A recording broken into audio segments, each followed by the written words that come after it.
মুক্তিযুদ্ধের সময় মানবতা বিরোধী অপরাধের মামলায় 2012 সালের আগস্টে গ্রেফতার করা হয় জামায়াত নেতা এটিএম আজহারকে। 2014 সালের 30 ডিসেম্বর জামায়াতের এই নেতাকে মৃত্যুদণ্ড দিয়েছিলেন আন্তর্জাতিক অপরাধ ট্রাইব্যুনাল।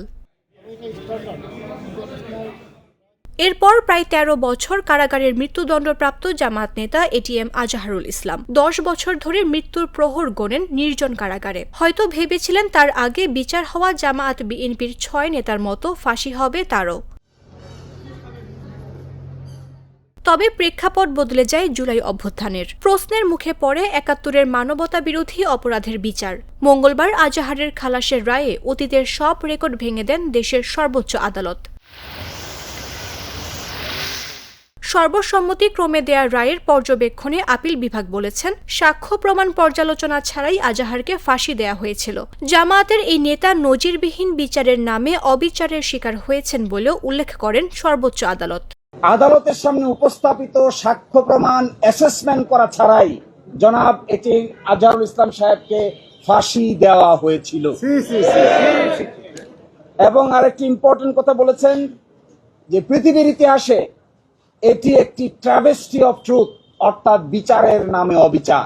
ট্রাইব্যুনালের একজন প্রসিকিউটর বলেন, এ রায় আন্তর্জাতিক মানের রায়, এটি নিয়ে প্রশ্ন তোলার কোনো সুযোগ নেই।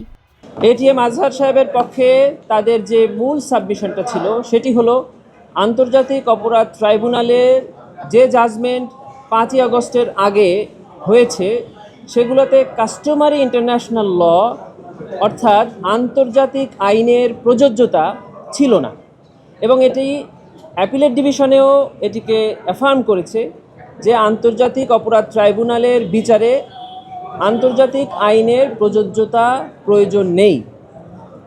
ওই আর্গুমেন্টের ব্যাপারে প্রসিকিউশন প্রথম থেকেই বলেছে যে এই আর্গুমেন্টের ব্যাপারে আমাদের কোনো আপত্তি নাই, কারণ এটি ইন্টারন্যাশনাল ক্রাইম ট্রাইব্যুনাল, এখানে আন্তর্জাতিক আইনের ডেফিনেশন অফ ক্রাইমস এবং মুডস অফ লাইবিলিটির প্রযোজ্যতা প্রয়োজন।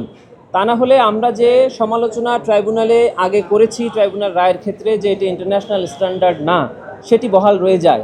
রায়ে সন্তোষ প্রকাশ করে সুপ্রিম কোর্ট প্রাঙ্গণে নফল নামাজ আদায় করেন জামায়াতের নেতাকর্মীরা। মামদুহা রাইসা, জাগো নিউজ।